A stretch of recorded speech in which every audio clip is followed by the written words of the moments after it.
Graça e paz, vamos orar. Senhor, obrigado por esta oportunidade que nos dá para refletirmos em torno da primeira carta, segunda carta de Pedro. Que o Senhor nos dê sabedoria, nos dê inteligência, nos dê clareza na exposição ou na explanação e explicação deste texto. Oramos, Deus, em nome de Jesus. Amém. Queridos, nós estamos aqui diante da primeira carta de Pedro, e a primeira carta de Pedro trata de sofrimento e consolação. Esta carta foi escrita para encorajar e consolar os cristãos em meio à perseguição e sofrimento. Sabendo que estes crentes estariam enfrentando perseguição mais do que antes, Pedro escreveu esta carta com o fim de apresentar-lhes uma perspectiva divina destas provações, de modo que eles fossem capazes de suportá-las sem vacilar na fé. Eles não deveriam surpreender-se ante sua aprovação, porquanto aquele que seguiam também sofrer e morrer, neste caso Cristo. Ao contrário, deveriam considerar um privilégio poderem participar dos sofrimentos de Cristo. Pedro, portanto, os exorta a estarem certos de que suas dificuldades não eram causados por seus próprios malfeitos, más ações, insubordinações humanas, mas por seu testemunho cristão. Eles não eram os únicos crentes que sofriam, é isto que Pedro coloca na mente deles, e deveriam reconhecer que Deus traz estas coisas, neste caso, perseguição, sofrimento, à vida de seus filhos, não como castigo, mas como estímulo ao crescimento e à estatura de Cristo. Pedro queria destruir a atitude de amargura e ansiedade e substituí-la pela dependência e confiança em Deus. O sofrimento, a ansiedade, o seu sofrimento estava causando amargura na vida dos crentes. E ele queria substituir isso em uma vida de dependência e de plena confiança em Deus. No fim dos anos 60, ano domínio, os cristãos já haviam se separado do judaísmo e eram reconhecidos como um grupo diferente. A sua firme convicção em um Deus invisível e num Cristo ressurreto despertava o desprezo do público.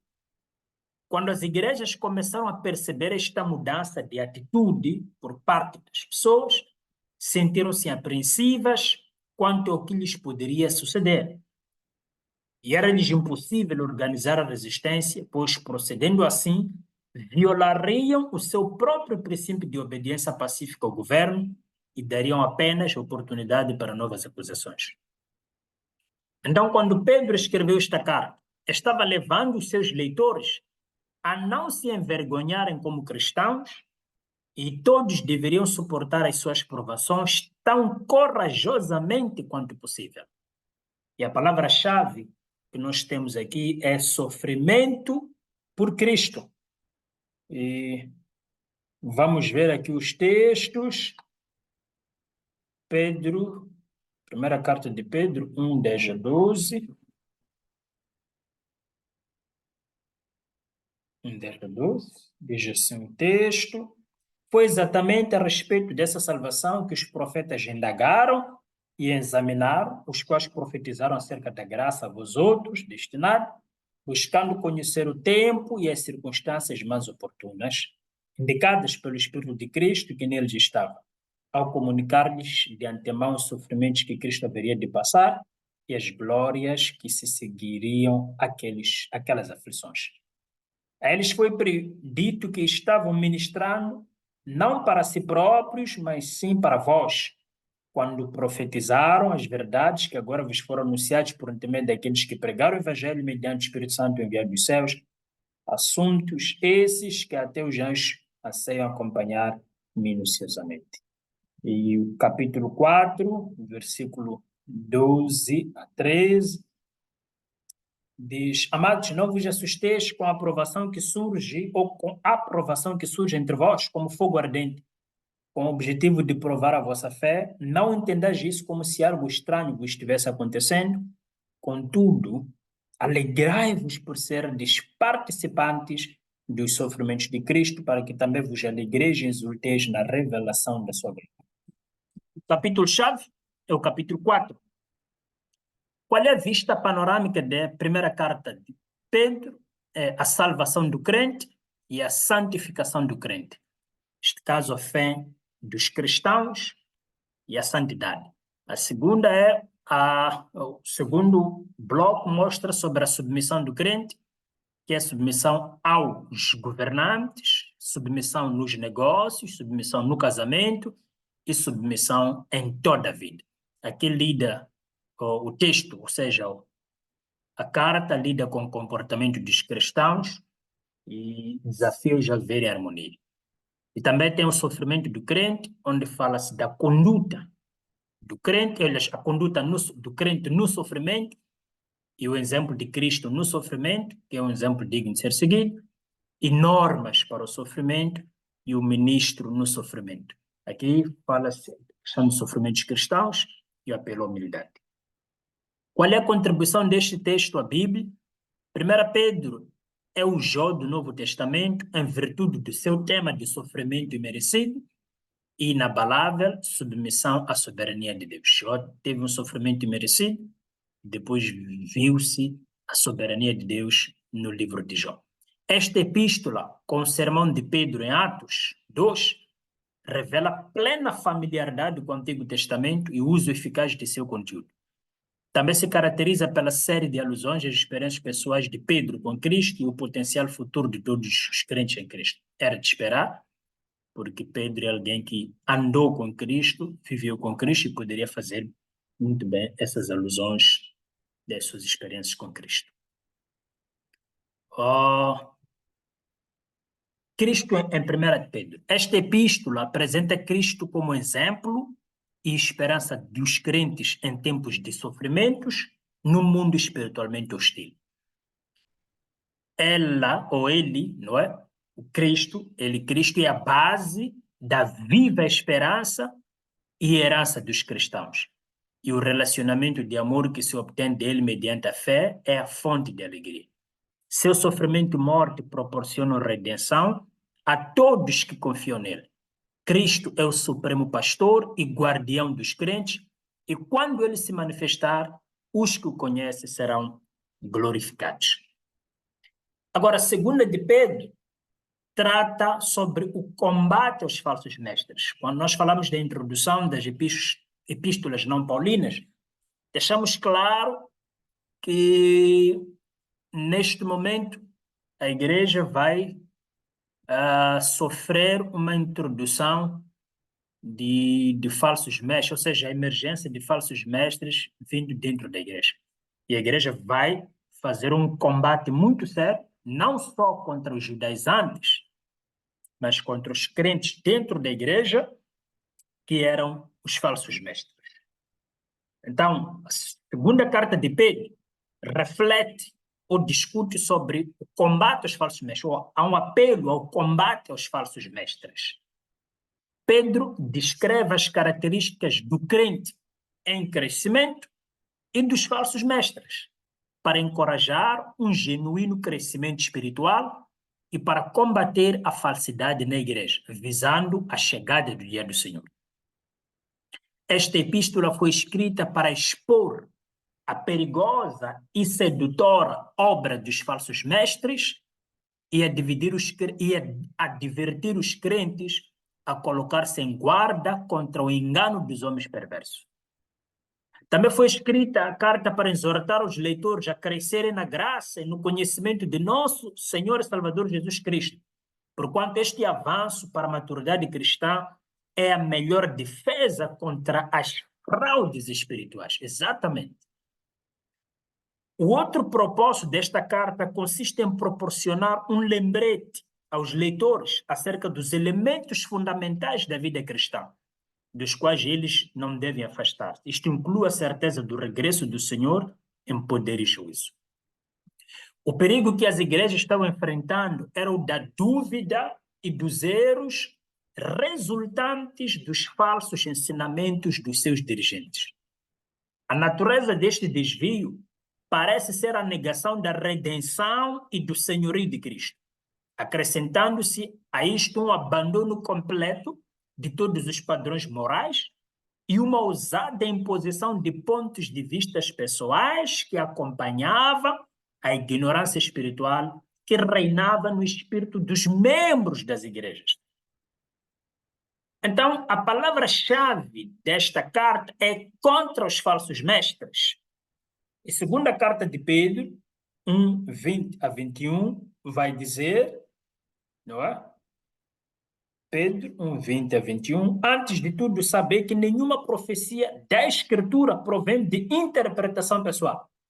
Porquanto jamais a profecia teve origem na vontade humana, mas homens santos falaram da parte de Deus orientados pelo Espírito Santo. Estamos a dizer, ele vai evocar novamente a autoridade das Escrituras. Paulo evocou numa das suas cartas a Timóteo, e ele, Pedro, que evoca com o objetivo de sensibilizar a igreja a perceber que a palavra de Deus não é produto da vontade do homem, mas sim de Deus. Homens inspirados. E capítulo 3, versículo 9 a 11, o texto diz: o Senhor não se atrasa em cumprir a sua promessa, como julgam alguns, neste caso, os falsos mestres. Pelo contrário, ele é extremamente paciente para convosco e não quer que ninguém pereça, mas que todos cheguem ao arrependimento. Entretanto, o dia do Senhor virá como ladrão, no qual os céus desaparecerão ao som de um terrível estrondo, os elementos se desintegrarão pela ação do calor, a terra e toda obra nela existente serão expostas ao fogo. Ora, se tudo que existe será assim aniquilado, que espécie de pessoas é necessário que sejais? Pessoas que vivem em santidade e piedade. Vou terminar no 12. Aguardando o dia do Senhor e apressando a sua vinda. Naquele dia, os céus se dissolverão pelo fogo e todos os elementos ardendo se dissiparão com o calor. Então, temos estes textos como textos-chaves, versículos-chave, e temos o capítulo-chave como neste caso, capítulo 1 como capítulo-chave. Vista panorâmica de Pedro. Pedro ele vai começar com uma saudação e vai mostrar o crescimento em Cristo. O que é isso de estar uma vida em crescimento? Quais são os atributos, as características de uma vida em crescimento? E mostra também do fundamento da fé. Então, aqui Pedro dá a ideia do cultivo do caráter cristão.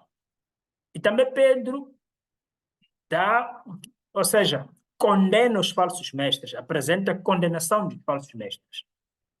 E vai mostrar aqui o perigo dos falsos mestres, a destruição dos falsos mestres e descrição dos falsos mestres. Neste caso, falsos profetas, falsos mestres, são pessoas do mesmo saco. Neste caso,